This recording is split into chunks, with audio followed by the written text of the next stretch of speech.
Siarkan langsung dari lantai 12 MNC Tower Surabaya. Saya Dista Nugraha bersama Anda untuk Trijaya Siang edisi hari ini Jumat 18 Agustus 2023. Masih bernuansa peringatan kemerdekaan Republik Indonesia yang ke-78 tahun. Dan di Trijaya Siang hari ini saya nggak sendiri karena Trijaya Siang di jam pertama ini kita akan ngobrol-ngobrol di segmen Sambang Parlemen. Saya nggak sendiri, ada Cawawan bareng sama saya. Cawawan, selamat siang. Selamat siang Mas Dista Nugraha. Siang-siang hadir Cawawan nih, gimana nih ceritanya nih?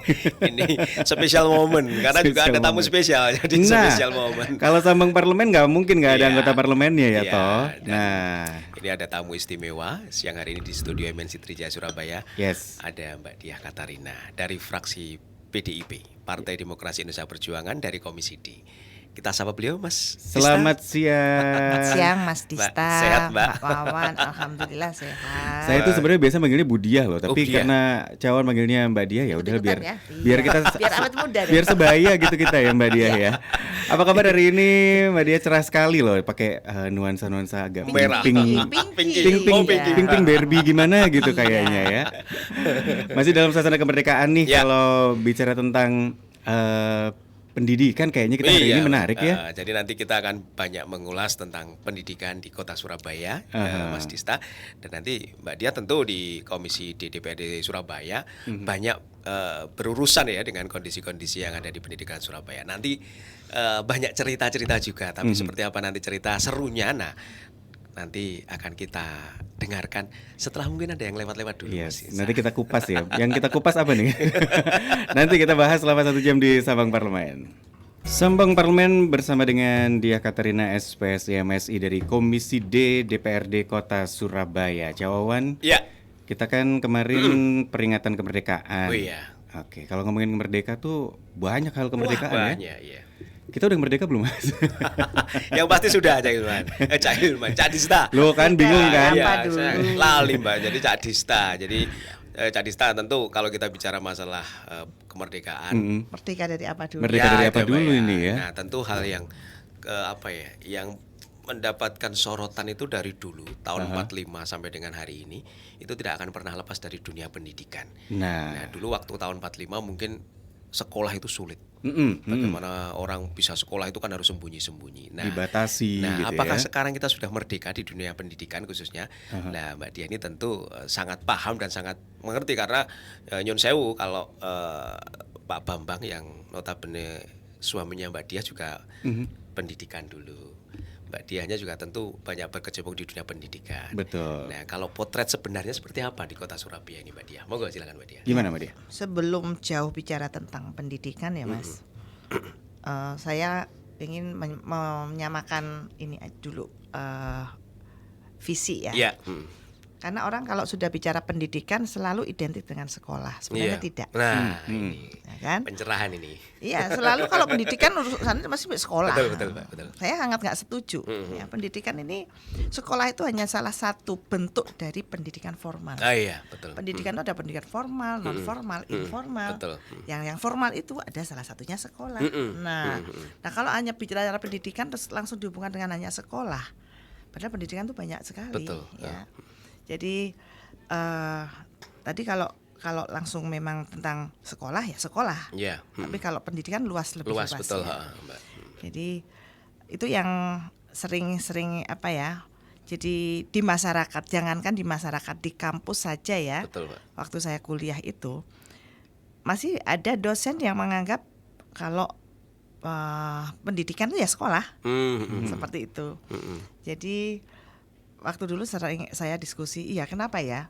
Ya karena sebagian besar orang kalau bicara pendidikan selalu dikaitkan ke sekolah, akhirnya dianggap biasa. Biasa. Iya. Jadi ini yang mau dibahas sekolah apa pendidikan? Nah, pendidikan secara umum, Mbak ya. Benar Mbak Dia. Karena Jadi pendidikan nggak cuma sekolah Betul, gitu betul. ya. Iya. Kalau sekolah oke lah Hanya salah gitu satu ya. bentuk salah dari satu unsurnya, Mbak ya. Tapi nggak di situ doang gitu ya. Iya. Ada Betul, lebih Mbak Diah. luas lagi. Tapi gimana dengan maunya di mana nih? Di sekolah? Berarti juga di rumah juga harus ada sisi pendidikan, di Iya. lingkungan juga begitu ya. Pendidikan kalau kita melihat anak dididik pasti usia sekolah kalau Betul. dikaitkan dengan sekolah. Iya. Nunggu usia sekolah baru dididik. Padahal Betul. anak dididik itu sejak dia lahir pun sudah harus dididiknya kan tidak seperti ya bayi pun dengan cara bayi Cara ya bayi, artinya ya. ya. Misalkan dia dibiasakan nanti ditatur, misalkan itu kan juga dididik loh Betul, ya, betul, dibiasakan seperti itu. Jadi pendidikan ini mulai manusia lahir sampai ke liang lahat ya. Ada terus Long ya, Mbak, life ya? education Wih, kan ya. Gitu kan. Artinya kalau sekolah itu memang sekolah tuntulah ilmu sampai ke negeri Cina Iya, ya. betul. Artinya manusia ini dituntut untuk selalu mengupgrade tingkat pendidikannya Betul. ya. Dan itu tidak melalui sekolah Sekolah saja. saja. Gitu. Jalur-jalur lain juga banyak ya. ya. Kalau mulai kecil kan anak madrasah utama pertama itu kan dari orang tua, Keluarga ya, Mbak, ya, ibu, terutama ibu, ayah dan keluarga sekitarnya. Jadi pendidikannya ya pendidikan karakter, Betul. pembiasaan yang baik, mana yang boleh dan tidak kan diajarkan di situ. Betul, Dan betul. hal ini kalau di sekolah tidak banyak. Iya. Sekolah lebih pada akademis biasanya seperti itu. Jadi kalau di Surabaya pendidikan dulu kita gerakkan pendidikan di usia dini Usia ya sejak dini. tahun 2004 itu. Dan alhamdulillah orang mulai melek ya. Iya. Mulai melek dan memang masih ditarik-tarik ke arah sekolah. Iya. Iya. Padahal pendidikan anak usia dini itu kita memberi stimulasi Iya. pada anak usia dini seperti apa yang tepat dengan usianya. Dan kalau stimulus yang diberikan pada anak ini Iya. tepat sesuai dengan perkembangannya, kebutuhan perkembangannya itu akan tumbuh dengan optimal dan dengan baik. Dan ketika anak tumbuh dengan optimal dan dengan baik, itu akan memudahkan orang tua untuk membimbing Iya. selanjutnya. Jadi kalau ada anak usia SD, SMP dia error dalam arti dia tidak sesuai yang diharapkan orang tua, dalam tanda kutip dianggap nakal dan sebagainya, itu pasti ada yang salah ketika Di awal menginstal itu ya, Mbak. di awal. Menginstal, Iya. betul. Jadi anak itu kan orang tua seperti menginstal anak Iya. ya, seperti apa. Nah ini nanti hasil instalnya ini kalau salah itu akan terbawa terus sampai tua. Seperti itu. Pembiasaan kecil aja lah. Ya. Contohnya membuang sampah Betul. ya. Saya ada teman seorang pejabat ya, waktu satu mobil, pejabat publik satu mobil. Habis makan permen buka jendela, Sut gitu ya, Mbak ya. dikeluarin, aku langsung teriak, weh. Nah ini dia bilang lupa ya. Saya kira mantan pemain basket, Mbak. Buang ini. Dengan keranjang. Saya dalam kok bisa lupa ya. Itu kalau menjadi sudah kebiasaan nggak akan lupa. Iya. Ya. Kalau itu sudah menetap, terus saya bandingkan kemarin dengan cucu keponakan yang datang dari Jakarta, Pak, yang jalannya masih tertatih-tatih ya. Belum 2 tahun kali ya. Dia masih kesenggol aja goleng ya. Bolak-balik ke tempat sampah masukin. Itu ya. Ya. Ada apa habis apa Betul. masuk sampah. Itu kan karena pembelajaran Iya, ya. betul sekali. Jadi itulah kalau pembelajaran yang salah sampai dewasa yang saya bilang seperti tadi, beliau itu juga ikut berkampanye tentang Iya, kebersihan sampah, kebersihan. tapi ternyata membuang bungkus permen itu membuka jendela mobilnya. Langsung sut gitu ya, Mbak ya. Aku langsung teriak waktu itu. Artinya ini contoh ya. Iya. Ketika dia bilang lupa, nggak mungkin lupa sebenarnya. Iya. Kalau itu sudah jadi hasil sebuah pendidikan mulai kecil. Iya. Nah, ini menarik Mas Dista karena memang kalau yang disampaikan Mbak Dia tadi sebuah cerminan bahwa pendidikan ini memang luar biasa. Bagaimana membentuk akhlak, bagaimana membentuk sebuah peradaban itu ternyata Bagaimana menginstal di awal. iya, itu ya. betul sekali, Mbak. Dan tentu ini sebuah hal yang kalau kita kaitkan dengan kota Surabaya yang sedemikian besarnya Ini dengan PR generasi yang besar Nah, buat pemerintah dengan- Kota Surabaya dan juga masyarakat Kota Nah, Surabaya. dengan generasi muda yang begitu banyak, kita tahu beberapa waktu lalu kan banyak anak-anak muda yang Mbak Dia tahu sendiri bagaimana melakukan berbagai kejadian kejahatan dan sebagainya ya sampai orang tuanya diminta. Nah ini kan bentuk apakah iya pendidikan ini sudah benar-benar berhasil di kota Surabaya ini? Tapi kan anak ini loh disekolahkan, ya kan gitu. Iya. Tapi kok masih seperti ini? Iya. Ya, sekolah kan salah satu unsur didiknya seperti apa, ya gitu. Jadi anak-anak pun tidak bisa disalahkan ya. Betul. Dia belajar dari lingkungan. Betul. Ya, saya sempat geleng-geleng kepala waktu ada Ibu Menteri Perempuan PPA. hadir di shelter Betul. shelter anak lagi Shelter ya. anak. Ditanya di situ anak yang berhadapan dengan hukum, ditanya kenapa nak kamu melakukan ini? Iya. Udah biasa Bu di kampung saya seperti ini. Enteng sekali. Yang punya kampung malu kan, yang punya Surabaya. Aduh, mati kan kita yang Iya, kan tuh. betul. Udah biasa Bu, teman-teman saya juga melakukan hal yang sama. Iya. Jadi kan ya yang dia lihat dari kecil mungkin seperti itu ya. Dia memang hidup di sekarang lokalisasi ya. Mbak, ya. Tapi dulu kan lokalisasi. Jadi mungkin kehidupan yang keras bagi anak-anak yang kecil yang tumbuh itu akhirnya membentuk karakter-karakter yang seperti itu. Dan ini tidak bisa menyalahkan pada anak ya. Kok bisa sih ini anak nakal? Nggak bisa, karena dulu orang tuanya mendidiknya seperti apa itu kembali lagi tetap menjadi tanggung jawab orang tua.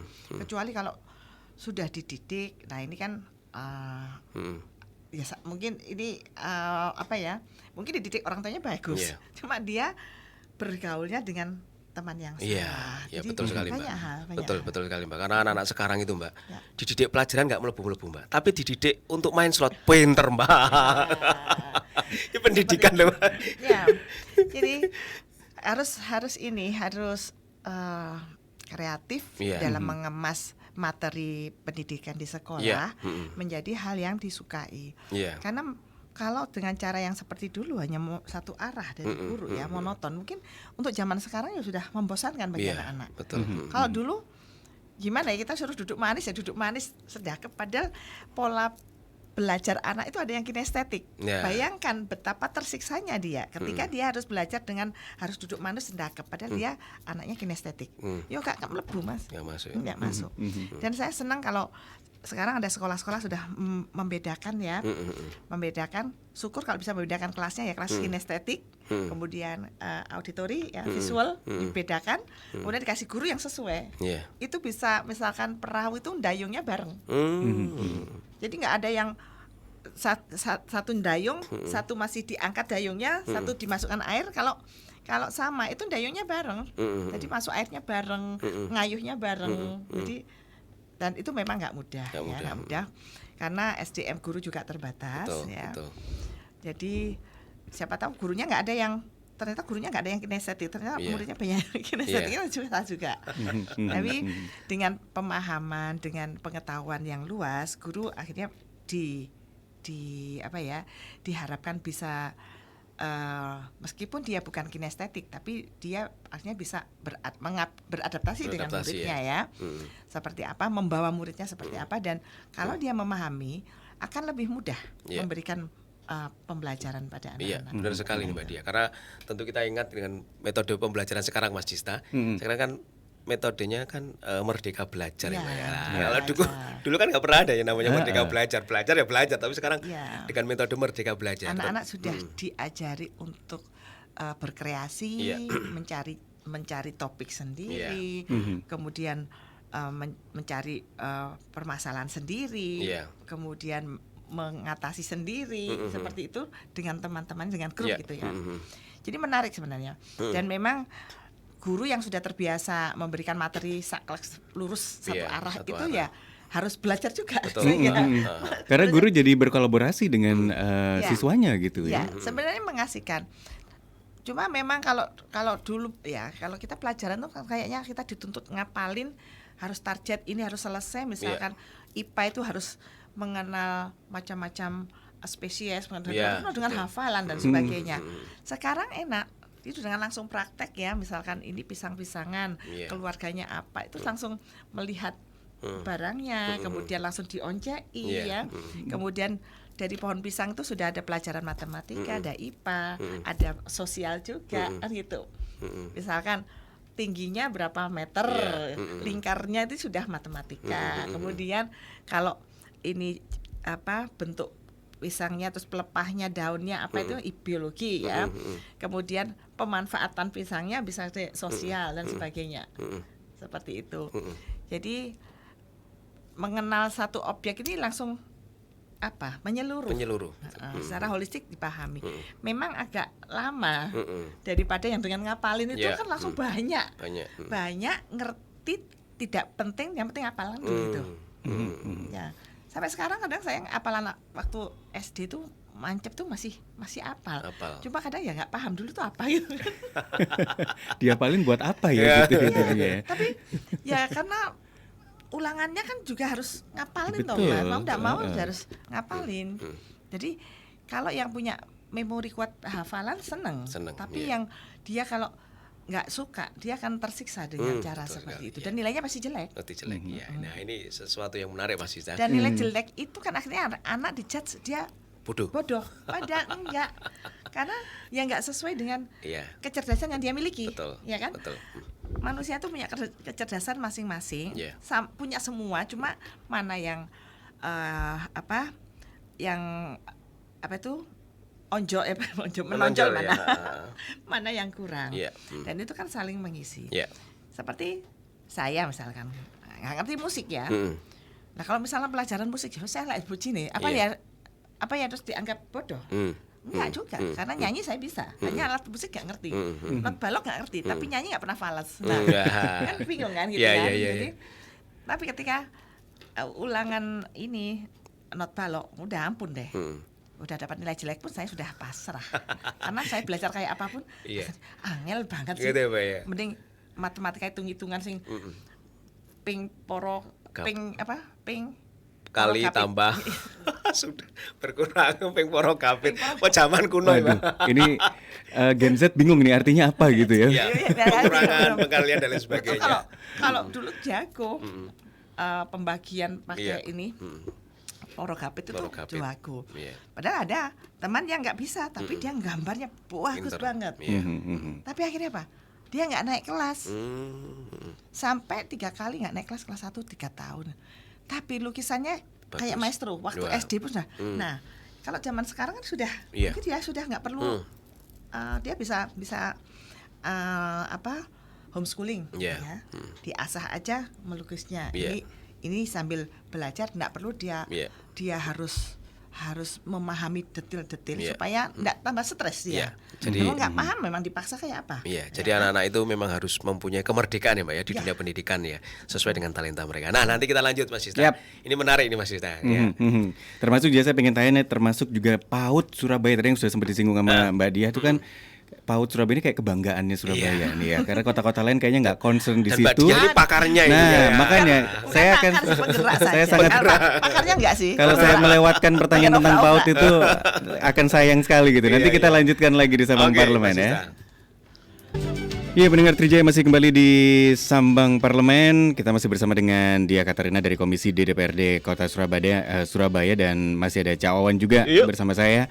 Kalau tadi saya sempat bilang bahwa PAUD di Kota Surabaya yang tadi Mbak Dia sempat bilang udah dari tahun 2004 ya Mbak ya, digagas dan udah hampir 1 dekade ini berarti apa yang Mbak Dia lihat ketika PAUD ini udah semakin masif di Surabaya, terus menjadi perhatian Pemkot, apa yang diharapkan di awal, apakah sekarang sudah on the track menuju ke sana Mbak Dia? Ya, nggak semuanya sih, masih sebagian. Masih ada PR juga berarti? Ya, karena PR saya masih panjang untuk masalah perpautan Kota Surabaya. Jadi awal diberdirikan pos PAUD terpadu itu, kan tujuannya bunda-bunda pos PAUD terpadu itu melakukan deteksi dini tumbuh kembang anak. Ya. Bukan sekolah loh ya, melakukan deteksi dini tumbuh. Jadi sebagai menjadi fasbel anak, fasilitator belajar. Mendampingi. Belajar itu bukan sekolah ya.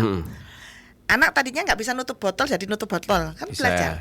Tadinya nggak bisa ngancingkan baju, bisa ngancingkan baju, itu belajar. Tadinya nggak bisa pakai sepatu sendiri, tadinya nggak bisa makan sendiri, terus bisa makan sendiri, itu kan belajar. Ya. Belajar di sana. Nah, jadi bunda-bunda itu melakukan seperti itu. Tapi caranya ya anak-anak dikumpulkan, ya nyanyi bareng dan sebagainya.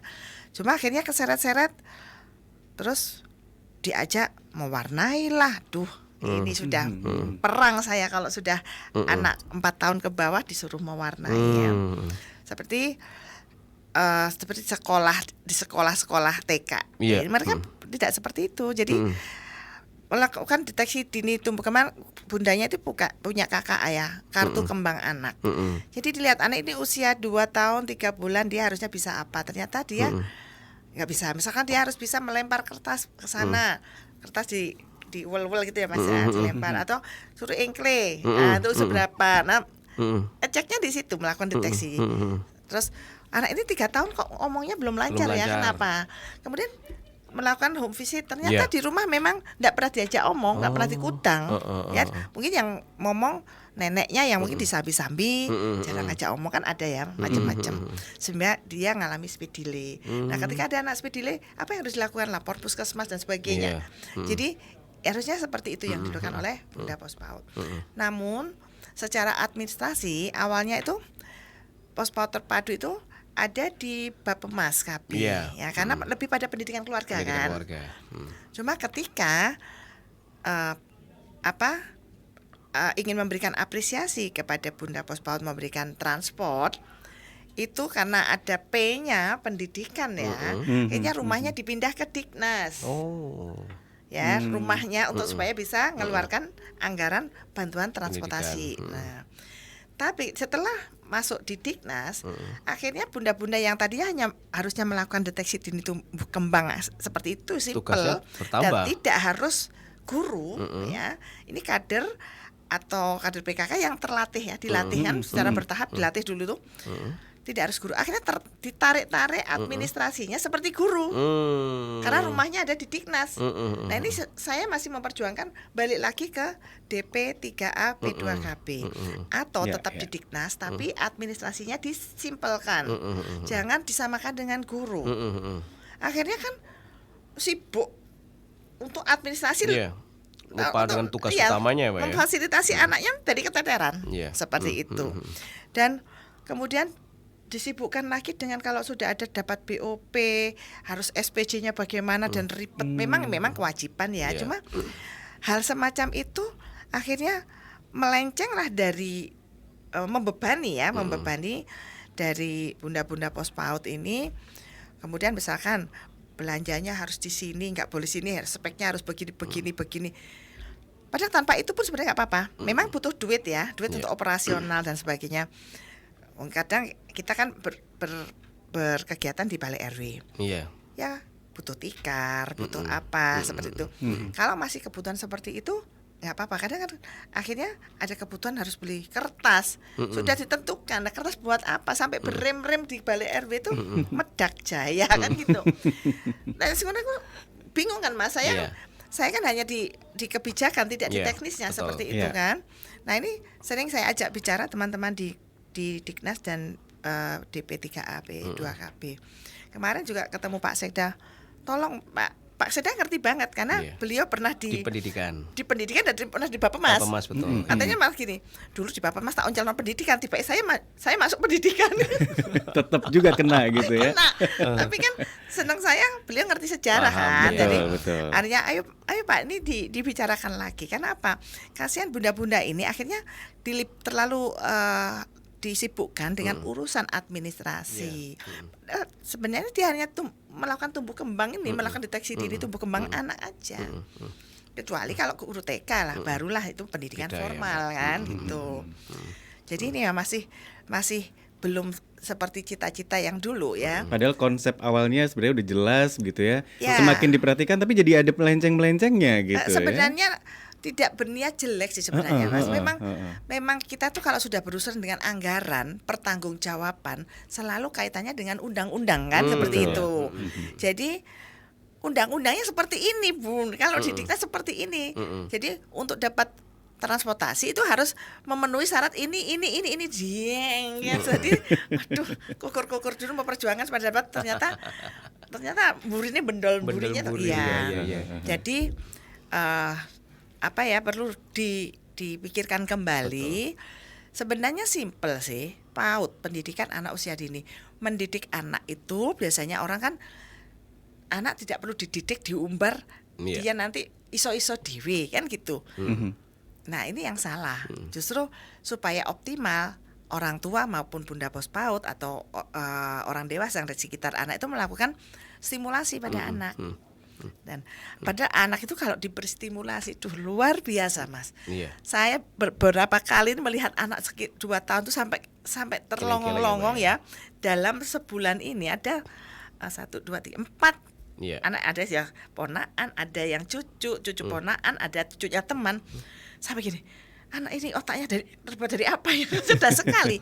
Karena itu ternyata saya lihat karena stimulasi yang diberikan Stimulasi dari orang tua, orang sekitar, keluarga, gitu ya. keluarganya benar, ya betul. Sehingga yang tadi saya bilang bolak-balik buangin sampah sama ini kan. Jadi terus dia sudah kritis. Ketika ada yang nggak benar itu udah nggak gini gitu kan. Jadi akhirnya apa? Sama cucu teman saya ini, kita semua kalau ngomong ada anak ini harus hati-hati, terekam semua. Terus dia tiba-tiba nirukan gitu. Jadi saya melihat sendiri, sama gini, Mbak, anakmu itu coba tes, ini pasti cerdas sekali di atas rata-rata dia. Benar-benar ngomongnya, terus dia merangkai kalimat ini bisa bagus gitu untuk usia segitu. Ya karena sering diajak ngomong, sering distimulasi. Ya, iya. Jadi digendong ada tanaman pun dia care. Daun gitu. Ini daun apa? Langsung jelasin. Ini jeruk. Ini orang kan langsung telaten. Ini ada buahnya di jeruk, ada durinya. Hati-hati ya kalau pegang. Jadi langsung seperti itu. Nah, dulu kan enggak. Sudah dolan reno. Ono rene kena rene. Awas kan ya kapok kan. Nah, iya. Kalau saya melihat orang tua yang masih seperti itu, tak pendeli Mas. Jadi adiknya dia Pak nombek motor. Sampai ngene langsung kenal nggak kenal tak stop. Gitu. Iya betul Mbak. Iya. Ya anak itu digetak-getak gitu loh. Iya. Loh, ngomong api-api loh, anak itu ngerti, kenapa harus digetak-getak gitu. Nah, ketika dengan omongan baik, saya langsung tahu tuh, cara orang tuanya nyampaikan, makanya anak itu ngerti langsung. Langsung dibilang, ini tadi apa? Buah apa? Jeruk. Ada apanya? Ini apa? Duri. Dia langsung bisa mengulang. Jadi kalau lewat pohon ini hati-hati ada durinya, sakit nanti itu. Udah ngerti dia. Jadi kalau lewat situ dia mereng-mereng dia. Nah, itu kan kita memberi stimulasi, itu kan mendidik. Betul. Ya, seperti itu. Jadi didik itu bukan harus duduk manis gambar ya. Ini mewarna. Kemarin saya menghentikan lomba mewarna yang dilakukan oleh P3A 2 PKP. Karena ada penjuriannya itu tidak boleh melewati garis dan anak 4 tahun nggak boleh seperti itu. Bebaskan dia. Nggak bisa. Nggak merdeka ya, Mbak ya. Iya, nggak merdeka. Itu justru ekspresinya udah dibatasi. Kalau dia terus mewarnai, nggak boleh melewati garis. Dia itu tangannya belum bisa ngarahkan. Betul. Kalau sudah usia motoriknya di atas 4 tahun dia sudah mulai bisa. Akhirnya diganti fingerprint painting kan bebas. Cuma masih ada laporan kemarin pelaksanaan itu begini yang dominan kan sama ibunya gitu. Yang dominan ibunya. Aduh ya kembali lagi ya. Jadi itu sudah saya bilang jangan lomba, nanti ibunya yang ambisius. Ya kan? Dibuat gebiar aja atau finger painting bersama. Kalau dikasih piala kasih semua, kasih piagam kasih semua. Karena jangan nanti akan merasa anak ini belum siap untuk betul. dibuat kompetisi. Sekalinya dia kalah, dia akan sakit hati, itu akan terbawa terus dan mentalnya akan aku kok kalah jadi dendam ya. Kemerdekaannya terampas. Karena dia belum siap untuk dibanding-bandingkan diadu gitu loh. Betul. Gitu. Jadi kalau diadu itu nunggu mungkin usia 7 tahun ke atas baru dia ngerti untuk berkompetisi itu. Jadi 7 tahun pertama kan anak jadikan raja kan seperti itu kan. Rasulullah ajarannya juga gitu. Iya. 7 tahun kedua ya jadikan tawanan. Disitulah diajarkan aturan-aturan. 7 tahun ketiga dari 14 sampai 21 jadikan teman. Kalau itu kita terapkan setelahnya orang tua itu enteng dampingi anak kok konco bisa diajak diskusi, diajak sambat itu enak. Jadi itu. Jadi memang kemerdekaan di dunia pendidikan itu sebenarnya cakupannya luas ya Mbak ya. Tidak hanya seorang anaknya saja, tetapi mereka pun yang menjadi pelaku harus merdeka juga gitu ya Mbak ya. Merdeka itu kan tidak diartikan ngawur sampai dewe toh. Merdeka itu kan hak asasi manusia untuk menempuh cara pendidikan, cuma supaya memudahkan pemerintah ini dibuat aturan buat sekolah supaya gampang ngiringnya tuh gampang ya. Cuma sekarang sudah lebih terbuka lagi proses belajarnya, kemudian materi pembelajarannya itu dibuat benar-benar merdeka. Anak bisa explore. Ya, explore. Dulu kalau jawaban tidak sesuai apa yang diomongkan guru meskipun itu benar, bisa dianggap salah, Mas. Kalau sekarang nggak ya, Mbak ya? Sekarang enggak. Sekarang ada analisanya, ada opininya. Iya. Kenapa kamu jawab seperti Iya, itu? betul. Jadi jawaban yang kita anggap salah, tapi ketika dia bisa menjelaskan alasannya begini-begini, akhirnya bisa kita hargai di situ. Kita bisa memberi hargai. Sama saya pengalaman seperti anak saya waktu dia tugas akhir SD. Dia membuat percobaan perahu uap. Nah, yang kalau ada uapnya dia terdorong. Nah, ternyata aku salah membuat materinya itu dari yang akhirnya kalau kena panas tuh memuai. Jadi kan akhirnya uapnya nggak bisa optimal. Nangis dia, merasa gagal. Lah waktu sudah nggak bisa diulang untuk membuat lagi dari bahan ulang karena dia besok harus paparan. Ya kan yang ngarahkan, sampaikan kenapa gagal karena bahanmu ini. Sebenarnya kalau kemarin saya pakai ini harusnya begini itu. Akhirnya nggak apa-apa, tetap dapat nilai. Tidak dianggap salah karena dia bisa menjelaskan kegagalan. Nah, yang seperti inilah yang akhirnya anak ngerti dia salah pun ketika dia tahu salahnya tetap dihargai, bukan sesuatu yang dijudge dia bodoh, dia salah. Artinya itu mendapatkan ilmu baru ya, Mbak ya, makanya kan ya. Ya, dia ya apa-apa. Jadi akhirnya aku sampai guru nih nyalano anakku salah ya. Parah nih. Enak jadi enggak apa-apa. Kenapa kamu gagal? Kamu sampaikan ini karena bahannya ini sehingga memuai uapnya nggak bisa dorong. Sampaikan itu, Dek, gitu. Wes, untuk pas paparan tuh kita diundang memang. Ternyata ya dapat tepuk tangan, aplaus ya. Nilainya juga bagus karena dia tahu salah. Artinya hal yang salah selama anak itu tahu salah, dia paham, kita hargai pemahamannya. Bukan benar tidaknya. Benar tidak itu bisa disulap. Bisa diapalin supaya benar. Tapi ketika paham, enggak bisa ditukar dengan pemahaman orang lain. Gitu. Menarik, Mas Dista. Makanya yang dijelaskan Mbak Dia ini selalu kita merasa ada di depan kita itu Bu dosen. Iya, saya pengen jadi anak angkatnya bahkan jadi. Tapi nanti kita lanjut lagi, Mas Dista. Kita break dulu.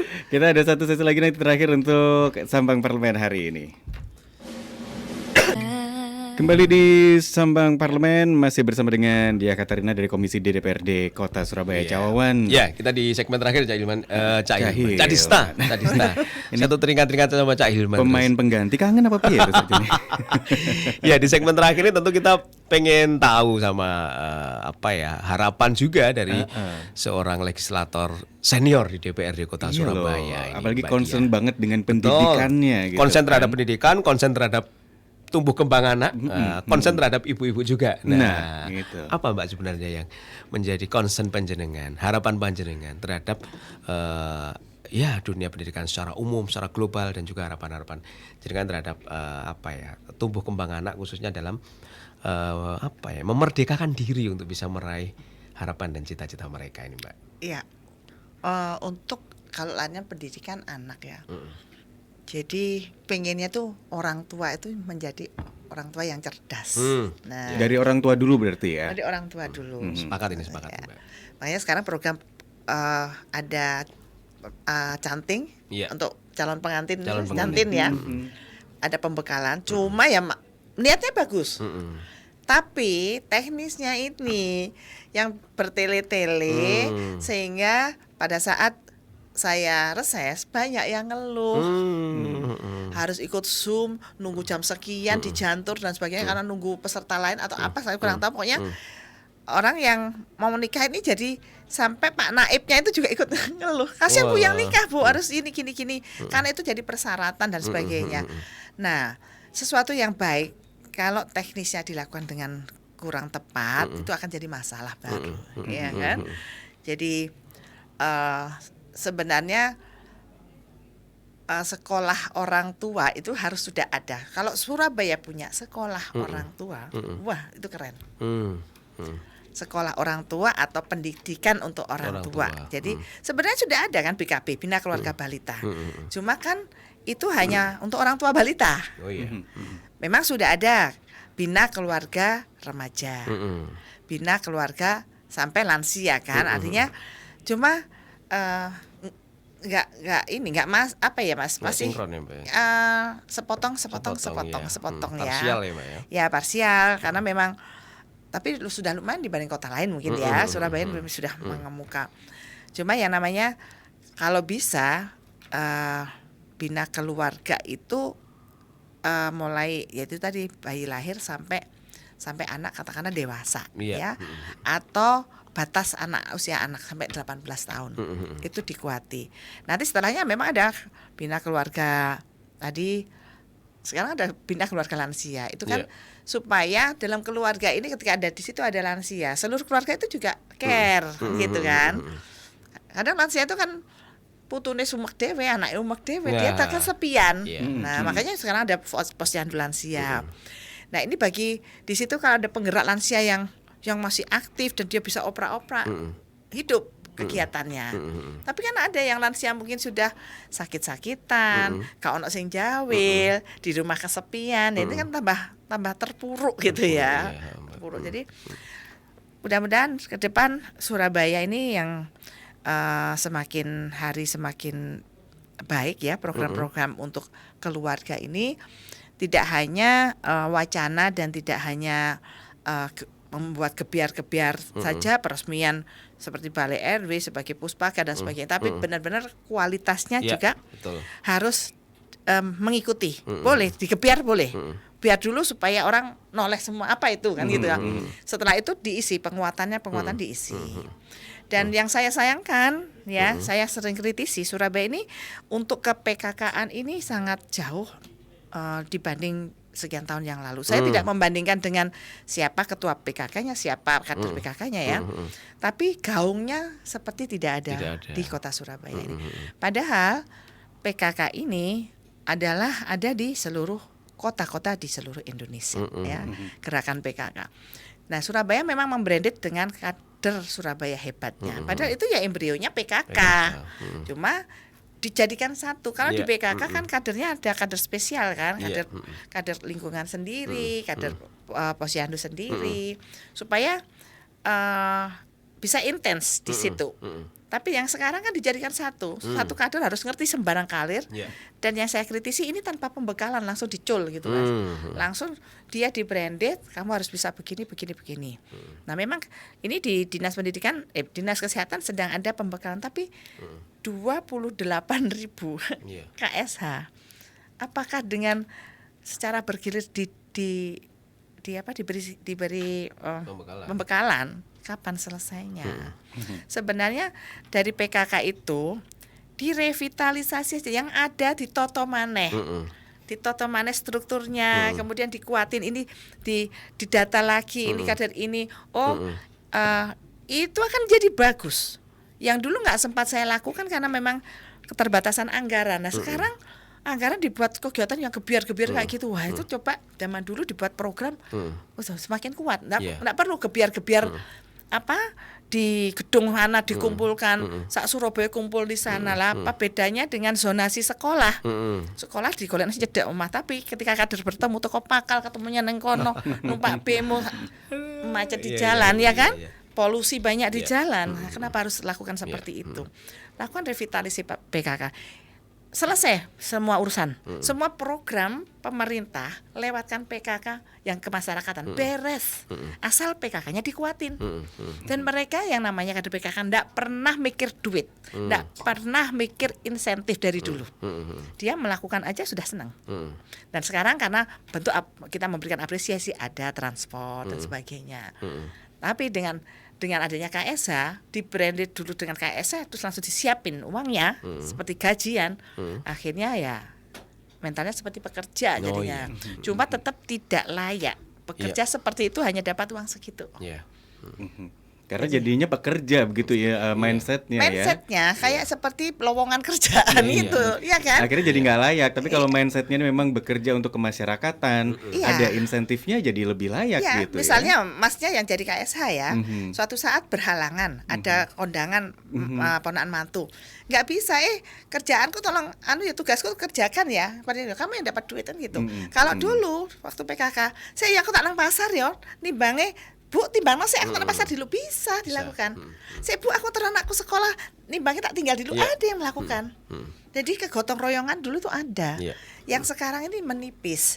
Nah, ini kalau dibiarkan mau apa? Ini akan berat bagi wali kota selanjutnya untuk ngatur kota Surabaya dengan kader yang sudah dibuat mindset seperti itu ya, mindsetnya Mbak ya? seperti ini.